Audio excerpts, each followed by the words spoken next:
Hey, listeners. Today we had on Max Resnick, the new lead economist at Anza, which is the Solana developer shop spun out of Labs. Up until about a week ago, he was at a company under Consensus, the Ethereum research development company.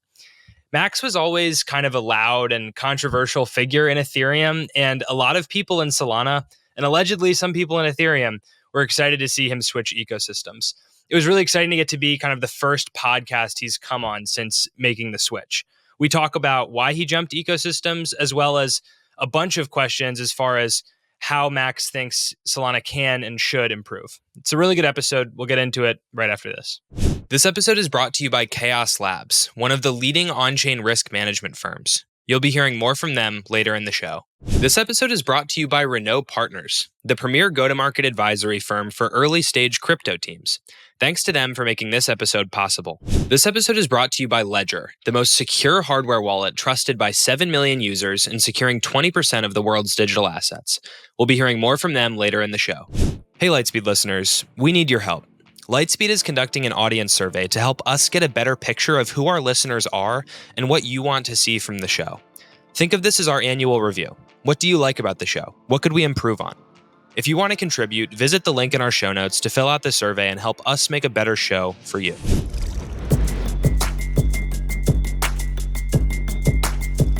Hello and welcome back to another episode of Lightspeed. I'm your host, Jack Kubanek, alongside Mert Mumtaz, and we're stoked to have Max Resnick, aka Maxi Resnick, on the show today. Max, thanks for coming on. Thanks for having me. Week one at Anza, are they being nice to you? Has it been okay? Yeah, it's been a good time. Been drinking from the fire hose a little bit, just learning all of the new terms, there are many terms that are exactly the same thing, but a completely different name in Solana land. So I've been relearning a different language for the same things. So, Max, we want to have you on, and it was supposed to happen even earlier. Unfortunately, you got a little sick, but we're doing it now because you made some waves, I guess, on crypto Twitter when you left Special Mechanisms Group, which is a subsidiary of Consensus, and announced that you were moving to Anza. So essentially leaving the Ethereum world and coming to Solana. For a while, you had been kind of a vocal critic of certain aspects of the Ethereum roadmap, things like layer 2s, the need to scale the layer 1. This whole thing, I guess, created a lot of online controversy because some Ethereum maxis were like, well, good riddance. He was like a double agent anyways. And then others were like, this indicates bigger issues for Ethereum. But a lot of people have probably seen the tweets. I just want to start, Max, by giving you the opportunity to just tell in your own words, like, what's the story of how you came to be leaving Consensus and joining Anza? Yeah, I would say I was kind of exploring the Solana ecosystem a little bit, just getting interested, starting with learning about what was going on in the MEV side of things. And then I ended up going down to the port in Miami for a week and hanging out with some of the folks there and just kind of vibing and seeing what was up. And shortly after that, I went to Breakpoint. And at Breakpoint, I actually attended one of the core dev meetings. And that was really interesting for me because I was kind of at the same time that I was going on ETH core dev meetings. And so it was an opportunity to compare and contrast the cultural styles of, actual protocol decision making. And I liked what I saw at Breakpoint. And then just kind of started discussing with Tolly, and he recommended I chat with Anza, and we got to a point where we said, hey, this makes a lot of sense. And Solana is in a place where I could be extremely useful at this time because of the initiatives that they were looking to put in place. And I just thought there was a lot of potential energy on Solana that really wasn't present anywhere else in the ecosystem, where even though all of these things have gone right and there's so much activity and everything is going well, there's still zero drop off in the amount of hunger that everybody has. to work on Solana and to make Solana win. And there's no complacency at all. It's just like a sense of, hey, here we are, we're doing well, but we have so much further to go, and we're gonna like lock in and build the future of finance on the internet. So you said you were attending both core dev meetings for Ethereum and Solana, and you got to see the different comparisons or contrasts. What were the top takeaways from that? How is it different to somebody who, I mean, I'm guessing most people haven't attended both. So what does that look like? Yeah, I think there were some similarities for sure, in that in some ways we're grappling with many of the same problems. And so there was an interesting similarity of like people speaking a different language but talking about the same thing. But then I would say one of the key differences with Solana is that all of the discussions are happening in a place of how can we understand the way that a computer works and build a system based on that, rather than, you know, building a system based on a mathematical model of a computer that is very lossy in that it doesn't actually represent what a computer does. So I would say every discussion was very grounded in, you know, what is actually happening on the computer and the physical hardware. And that means there's an opportunity to squeeze a lot more performance out because you're not dealing with kind of a needless level of abstraction that obscures what's actually going on the box. And those abstractions can cause performance issues, and they have, I think, on many blockchains, including on Ethereum. And there are many abstractions that are causing issues on Solana too today. But just the lens of looking at everything through how does this actually play out on the physical machine is quite refreshing to me. When we talked shortly after you left, I asked, what was your biggest accomplishment in the Ethereum world? And you said you felt like you helped shift the Overton window and just allow people in Ethereum to talk about things they previously were not allowed to talk about. So can you expand on that, and I guess how you went about doing that, and what you feel like you were able to accomplish or not accomplish, I guess, in that regard? Yeah, I guess in May, I was quite frustrated with where the current discourse was in Ethereum. I thought it was very, very focused on L2s, very unfocused on L1. And it was almost as if like the L1 going away was being celebrated. And I thought that was problematic because there's very few of these like decentralized execution environments in the world. And like one of them being abandoned in favor of what I view as centralized servers sequencing transactions and calling themselves Ethereum was quite worrisome to me. And I felt the need to say something about it. And I also felt the need to kind of reinvigorate the world of Ethereum development. Whereas I think previously there was a kind of pervasive idea that there was nothing that could be done because we were already at the limits of what the hardware allowed and we weren't willing to change the hardware requirements. And so my idea was, hey, actually, none of those things are true. First of all, we could be willing to change the hardware requirements. They haven't changed in 8 years. And we know that hardware advances over time. Second, we're nowhere close to the limits of what can be achieved with the hardware that we have today on ETH.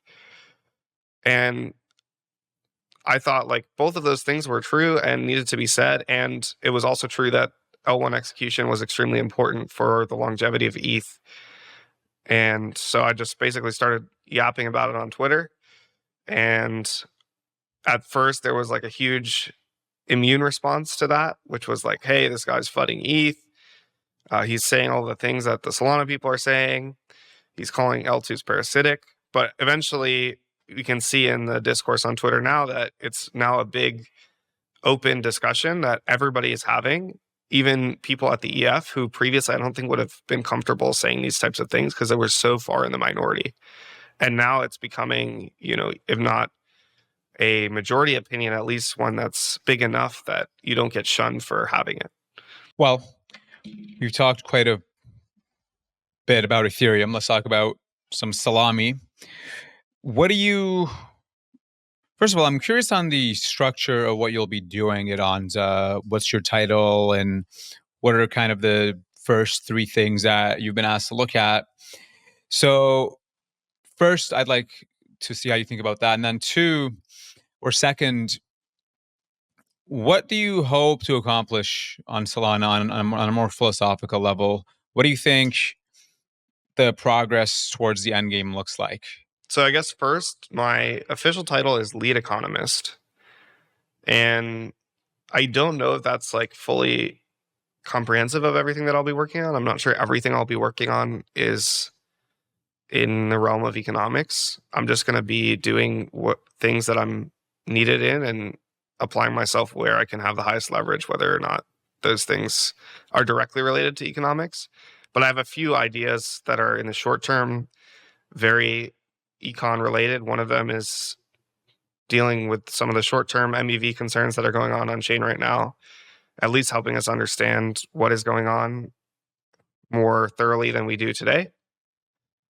And then making a decision about what, if anything, we should do to address it. The second thing is looking at some of the fee market low-hanging fruit that exists. So it costs like an absurd amount to store data on Solana right now. There are some low-hanging fruit available with things like chili pepper and avocado that will help us scale into the future with many more accounts than we have today. So those are part of the things I'll be thinking about. Then there's just this whole transaction supply chain of things going to an RPC like Helios, coming onto the boxes, going through a SIG verify process, going into the scheduler stage, and just streamlining that and making sure that priority fees matter everywhere in that stack, at least on the box, is like super important to me, because I want us to get to as close to zero slot latency for transactions that are willing to pay the fees as possible. So those are kind of the short-term things. And then in the long term, I'd really like to get us to multi-leaders. So I've been doing a lot of work on that already, because we need to, set the stage for that. And I think that's one of the long-term things that's absolutely necessary for us to achieve this decentralized NASDAQ North Star.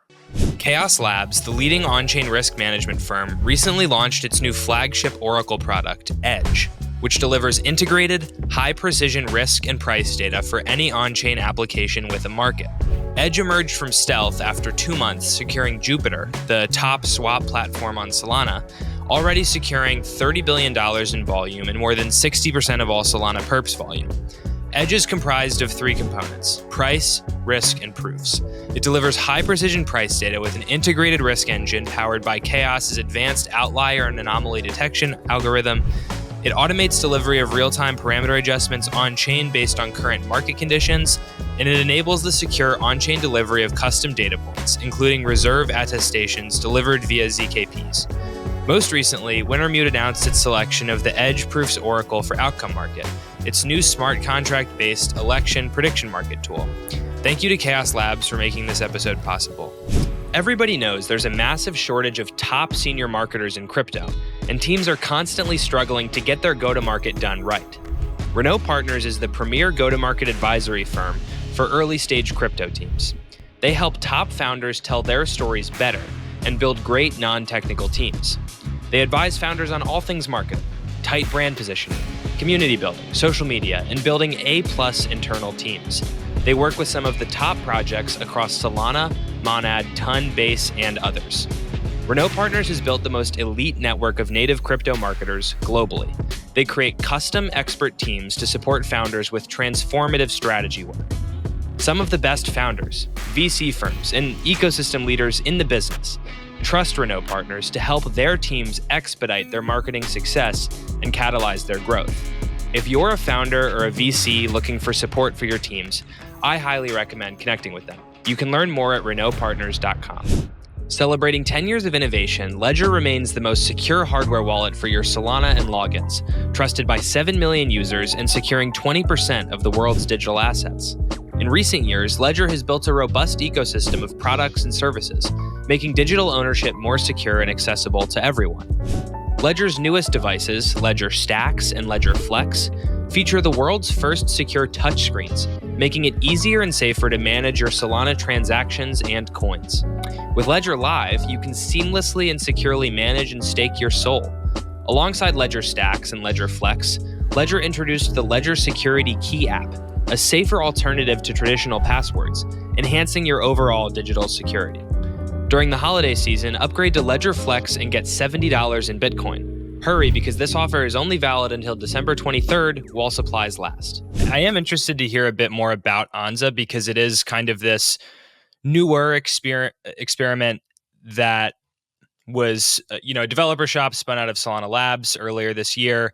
You didn't hear a ton about it, but recently it feels like there's just more news coming out of Anza. Something Mert and I have talked about recently, and you going over to join there is like a splashy hire and is part of that. So, you've only been there a week, but just I'm curious for you to shed a little light on just how things work over there, organizationally, like how it maybe was different from Consensus, just from what you've gathered so far. Anza is kind of like similar in terms of its role in the ecosystem as Consensus was very early on in the ETH world, where Consensus was basically a place outside of the Ethereum Foundation that worked very closely with the Ethereum Foundation and worked to build the protocol in the very early stages. And I think like we're in some cases in a pretty early stage of Solana development, although the traction is pretty insane. So Anza's primary focus is the development of the Agave client. And that means that almost all the work we do is on the Solana core protocol that runs on the boxes. And so that is like our 90% of our mission. And then we do some other work in helping other teams that are working on Solana related things think about their problems and helping them with those problems as well. But the majority of the work that we do is on building the Solana protocol. And the primary, like most of the employees at Anza are former Labs employees who came over to Anza to work on the clients. So they were working on the client at Labs, and now they're working on the client at Anza. One thing I'm interested in, and it seems all the degens are interested in, is issuance. So whenever you ask this question to Toli, he'll just say, ha ha ha, we copied it from Cosmos, write a SIMD, bro, LOL, XD. And now that we have a chief economist or lead economist, that's a pretty sweet title. What are your thoughts on, first of all, how current issuance works? So you've obviously studied it, so maybe explain it to the degens out here. And then what you think are reasonable changes to make to issuance going forward? Yeah, I guess I'd like to start by first clarifying something that I think is a big misconception about issuance, which is that just because we're at around like 5% net issuance does not mean that that is money that is being paid by the protocol to the nodes to sustain the network. So typically we look at inflation as something that is coming from Solana holders and is going to Solana stakers. But another way to look at it would be something like, this is a penalty for not staking your Solana.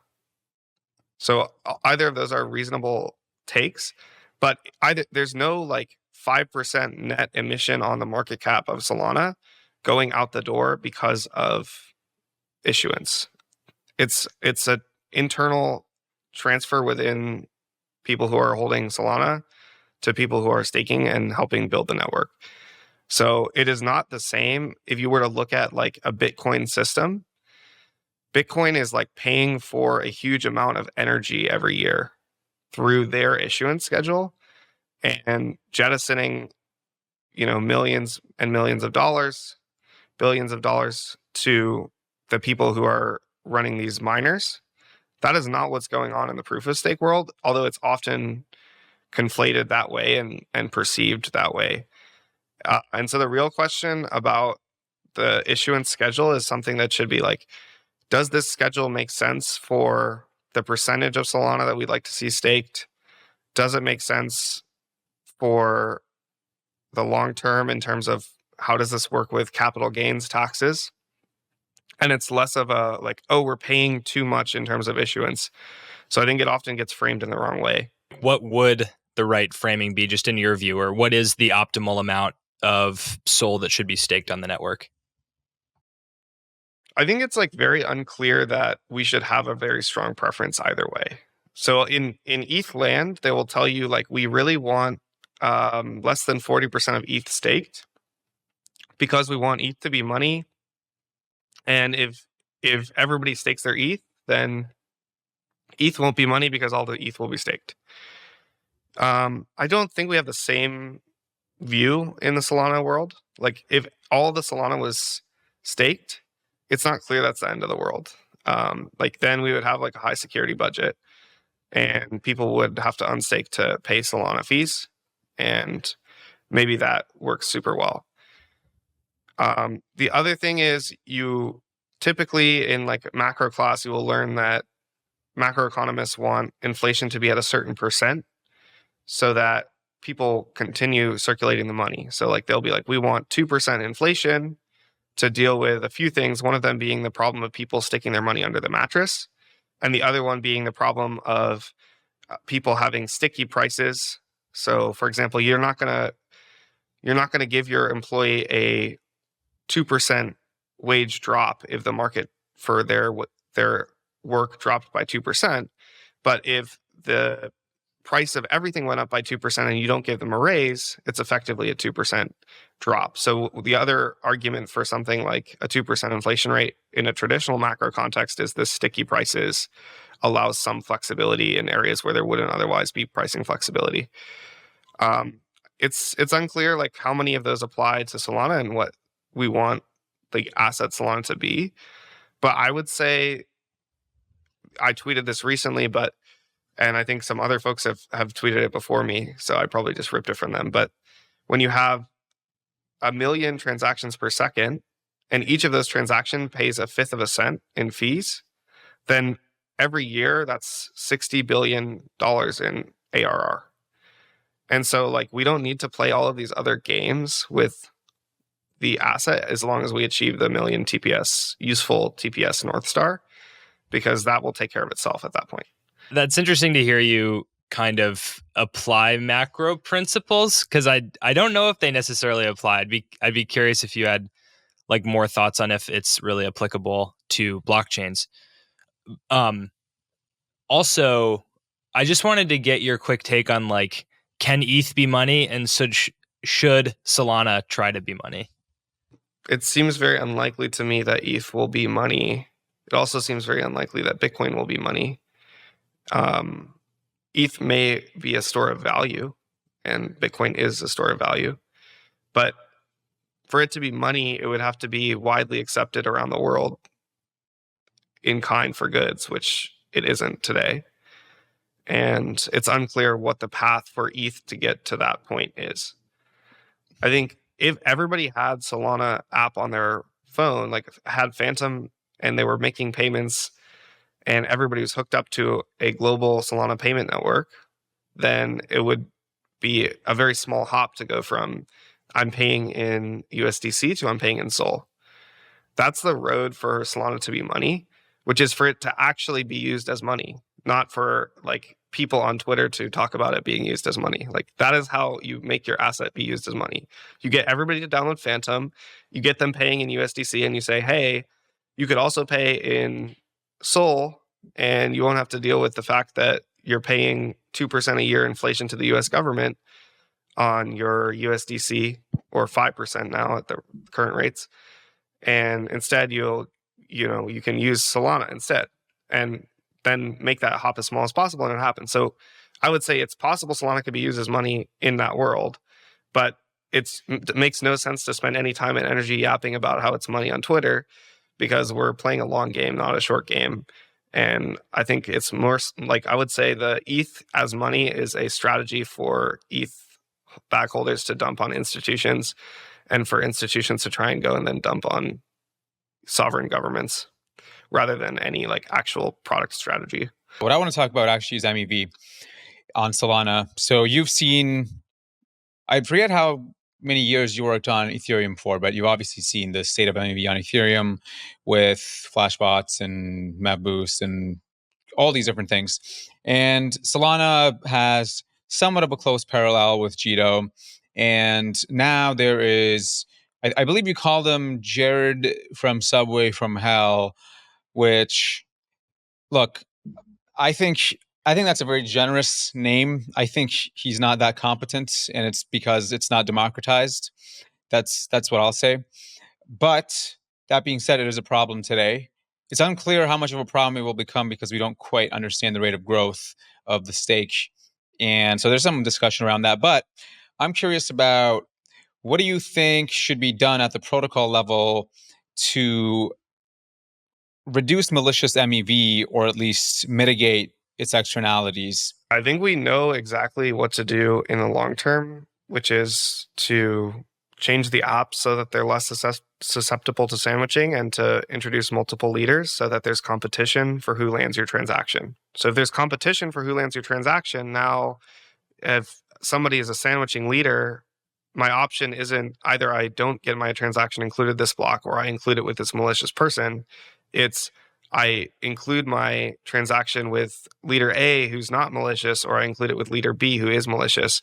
And that's just a much better world to live in, where, we can actually have long-term games happening with the leaders, and we can have reputation that will be helpful for dealing with this. Right now, I might know that the current leader is malicious, but I need to land my transaction now. And so there's nobody else for me to turn to.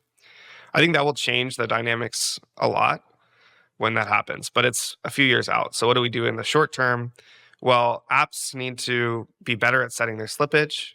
Apps could change their architecture so that they're not like these vanilla X times Y equals K pools. And then there's an argument, hey, should we look at opening the mempool? Because right now, this malicious guy who's, you said it, not me, but he said he's not very competent.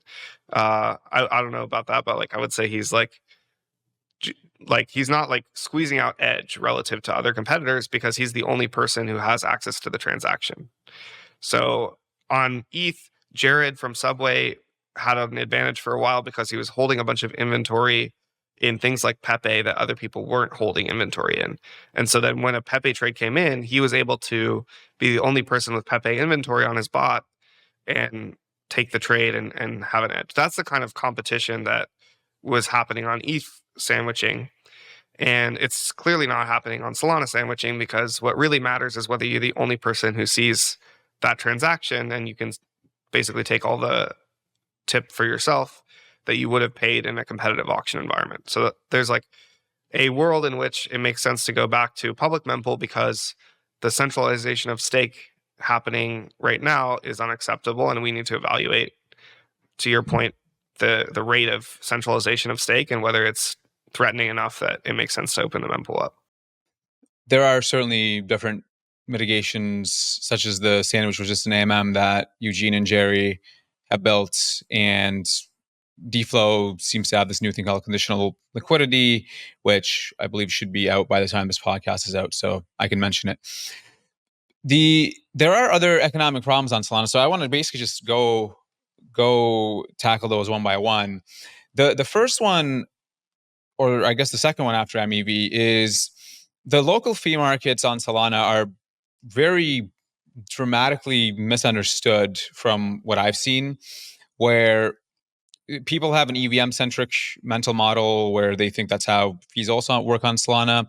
And of course, it's not the case, but there are some inefficiencies within it. It's unclear if they work that well today. And so first, I want to get your assessment of the state of the fee markets today and what you think are the shortcomings. And I believe Eugene and a few others proposed the idea of a dynamic base fee, or somebody else proposed basically being able to set the value for those fee markets per each account by the protocol. What do you think about those? And along with the first question of where do you think the fee markets, what's your general assessment of them, and how do you think we improve them? My general grade for the fee markets right now is something like a B or B minus, which is way up from it was like an F at the start of the year, in that it basically didn't exist, and setting a higher priority fee in many ways did not impact the execution of your transaction along the standard transaction submission pipeline. So again, my kind of mental construction of how this supply chain works is we have RPCs at one end, and then we have like actually scheduled and executed transactions on the other end. And along the way, there are several steps. So there's like, Mert needs to send the transaction to the box. The box needs to deserialize the packet that contains the transaction and verify that it contains a valid signature. So those are 3 different steps. There's the RPC, there's like coming into the network interface card and coming off of that card onto the validator, and then the validator needs to take it and verify the signature. After it verifies the signature, that can then go into a scheduler, which is a waiting stage before it actually gets sequenced and executed. And finally, it gets pulled onto an execution thread and executed. So the way that you make a good fee market is at each of those stages, you would like it to be that the more you pay, the more likely you are to get through. And you want to have like fast paths where transactions that pay high fees are very likely to be executed in the way that they want to be executed. Right now on Solana, we have priority fees mattering in the scheduler, which means they come into the scheduler, they kind of wait. And then in the way that we pull things off of the scheduler into the execution threads is we use priority in a kind of a clever way. That is why I would give Solana like a B- now, is because of the change to that scheduler that happened in March or so. Before in March, there was problems at the scheduler stage, and there were even problems upstream at even just getting the transactions onto the card into the SigVerify stage was really hard. And now I think most of the buildup that's happening is kind of some inefficiencies at the scheduler stage. So that's why we give it a B, because we also have stake-weighted QoS that's dealing with some of the congestion that was happening previously in terms of stopping transactions from even making it to the validator. So I would say we're at a B-. We could be better, but it really involves examining exactly what's happening to transactions, where they're piling up, and how we can prioritize transactions with higher fees at every stage. So one thing I'd like to do is prioritize transactions with higher fees at the stage of the SigVerify step. While we're putting you through the economics questions gauntlet, do you have thoughts on slashing? I know that proposal just went live like 2 days ago, but what's your take there? Yeah, so that was like a proposal from the Anza side, and I think it's a very good idea.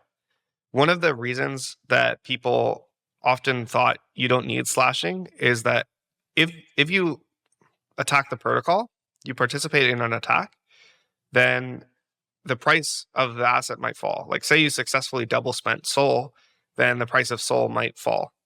And maybe this is enough of a disincentive to not participate. But one thing, like if you actually do the game theory out, I'm a single agent in this system. I have, say, 1% of the stake. I can choose to participate in an attack, and maybe the attacker who's trying to do it will give me a small bribe if I do participate. And then if the attack succeeds, I get, I lose my SOL and I get the bribe. And if the attack fails, I don't lose any SOL price activity because the attack failed, and I still get the bribe. And so from like a game theory perspective, it's just always better to take the bribe when there's no slashing penalties than it is to not participate in the attack. And there are other reasons why you might not want to participate in the attack, like you really like care about the long-term health of Solana, etc. But like from a purely game theory perspective, without any slashing, the protocol is technically vulnerable to these adaptive bribery attacks. And so you really need slashing. And what's in that proposal now is first just to talk about slashing with double signing of proposer blocks. So if you try to propose 2 different blocks in the same slot, that's a slashable offense. And then it's going to move on to double attestations. And I think it will just be, I don't think it will be used very much, but it will be, an additional layer of security that will be helpful as we continue to scale the amount of activity going on the blockchain. Maybe helpful context for people who aren't reading Solana SIMDs regularly. Solana famously doesn't have slashing, so a way to basically like burn some of validators' delegated stake if they do something wrong, like propose two versions of the same block or something like that. And a proposal just went live that would enable Solana to do that, to slash validators. I think we'll just leave that as it is, because similarly, slashing is a ways away. I think they said like late summer 2025 by the earliest. So it's really early stages. I do want to ask you, Max, about multiple concurrent leaders. I remember when we spoke previously, you said that was kind of your moonshot vision, just initially coming to Solana, that you think that would work really well. So walk me through, I guess, what is the difficulty of actually enacting multiple concurrent leaders? And if it was enacted, besides like sandwiching resistance, what else is the benefit of that?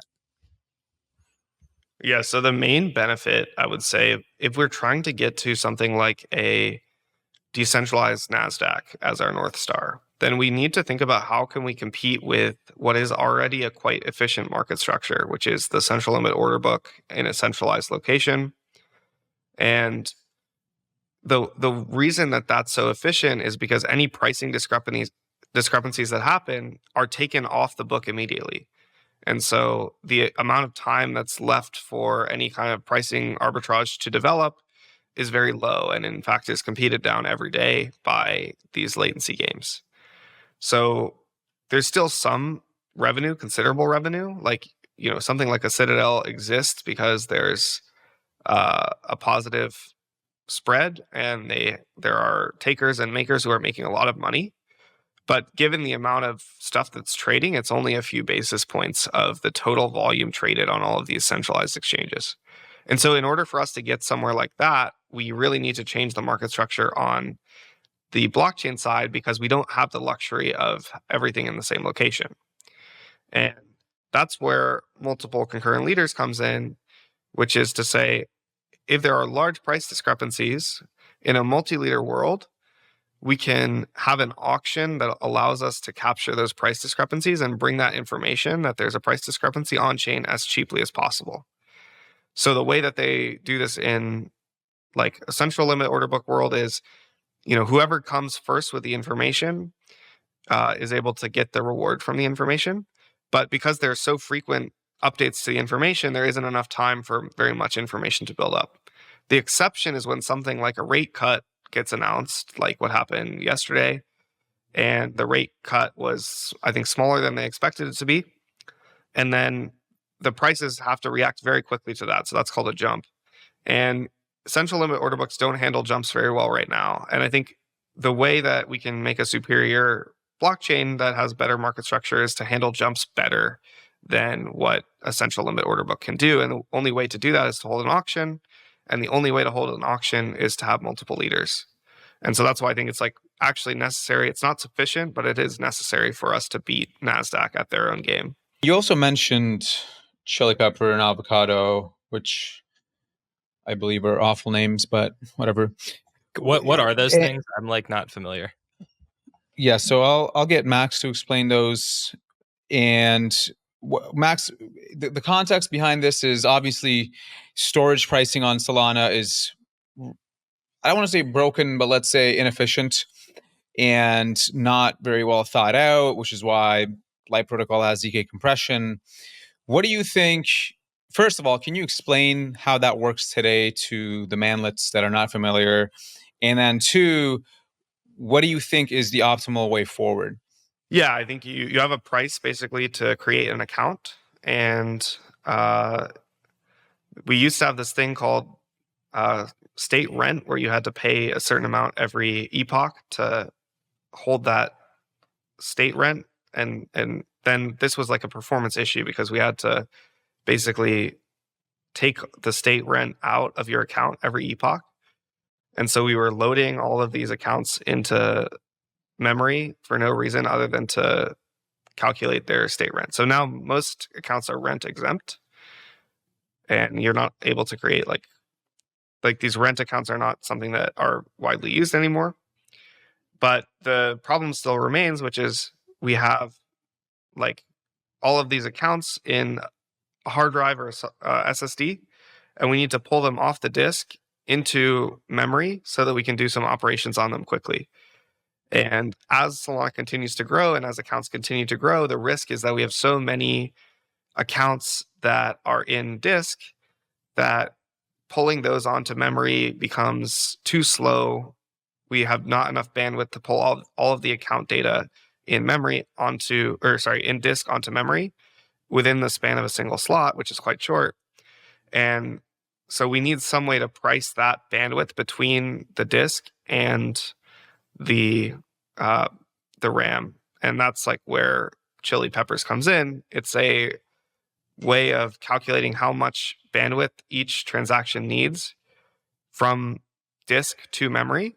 So if you're accessing like a cold account that has 100 bytes of data, then you need to pull all those bytes of data into memory. Then you will pay 100 Chili Peppers for those for that bandwidth. And this is a way to prevent the block from getting 100,000 transactions, all of which access something in cold storage, and then we just don't have enough bandwidth to bring it onto the memory. We will do a simplified version of that in a blog post, hopefully by Max Resnick, so we can promote better blog posts, because Tolly is not going to do it.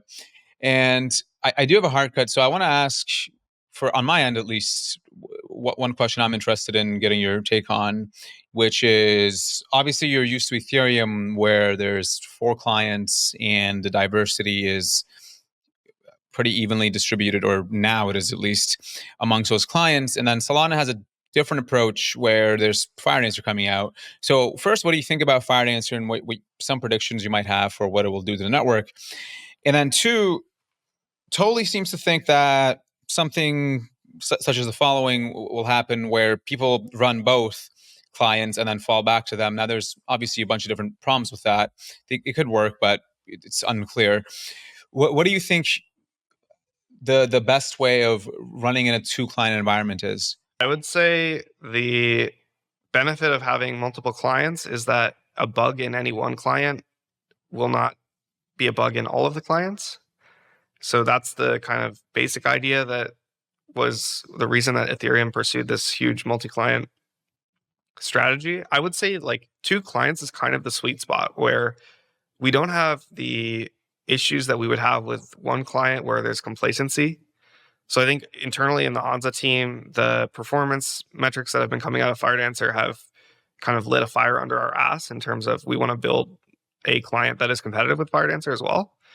So my guess is a lot of people are predicting like Firedancer client will be so performant that it will outperform the Labs client. And I don't know if that's the case. I think we're going to do our best to try and build a super performant client as well. And so there will be an option of multiple super performant clients on the network. I also think one of the things, if you look at ETH World, Geth, which is the execution client that's one of the original execution clients, is actually much slower than, say, a Nethermind or a Reth client or even Besu. And that doesn't seem to have stopped people from actually using Geth, because Geth is way more stable. It's been tested in prod for a lot longer. And so I think the idea of Firedancer comes out, everybody immediately switches their client to Firedancer when they've been running on Labs client or on Agave is quite unlikely, because, you know, that's just like not what happened in ETH land. Maybe there's a little bit more of a kind of Formula One style performance maximization culture in Solana, but I doubt that places like a Coinbase would immediately move over to a new stack right away. It might be something that happens over time, or it might be the case that, and I hope this is the case, that both client teams produce extremely performant clients. We both have extremely high talent density, and we push each other. And I think that's like kind of the best world is, you know, we push each other, we find optimizations, we tell each other about them, we put them in our clients, and we kind of continue to scale the network together by, you know, friendly competition and productive competition. I have a question that's less technical, more cultural, I suppose. But Max, you're one of the younger crypto Twitter posters, I would venture to guess. And, you know, you and I are both kind of Zoomers, and crypto is a very young industry. And so I'm just curious to get your take on like who wins the battle for the Zoomers, I guess you could say. Like there's these young, well-qualified people coming out who maybe want to work in crypto as this industry that appeals to younger people in general. And I think I've seen stuff about you on Twitter that's like, Max isn't tied to the old shibboleths or whatever because he, was in college in those days, and he's like has this new way of thinking. So just as a Gen Z, as a younger person, kind of in the crypto Twitter world, like, what do you think people your age kind of need, and which ecosystems are going to win those people? A lot of the OG people who came in really believed religiously in the technology. And I would not put myself in that camp. Like, I am not a religious believer in blockchain technology. I am a data-driven, theory-driven person that says if there is technology that helps us achieve something that we cannot achieve elsewhere, then that is super cool. And I still think that we can get somewhere like that with blockchain. That's why I'm still working on it. I think that's like true of a lot of Gen Z people, which is like, we're not going to be coming in based on like the promise of some type of religious idolatry towards the chain. It's more going to be a technical thing. And I think it's really cool when the chain performs technically well. I think the other thing to attract young people is to be accepting of young people and to not have power structures that are set up to try and, preserve power structures that have existed for 10 years. And so like a lot of the people who are today very powerful in Ethereum have been powerful for quite some time in Ethereum.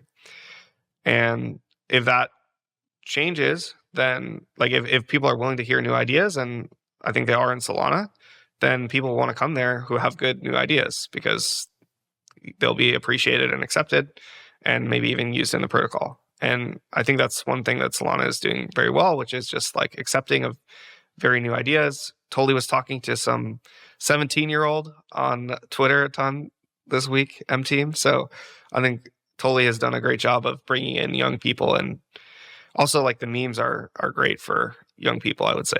More ideas, more memes probably sums it up for Gen Z. But y'all, that is all the time we have for today. Thank you, Max, for coming on the show. It's fun to get to kind of be your first podcast, I believe, since you moved over to Anza.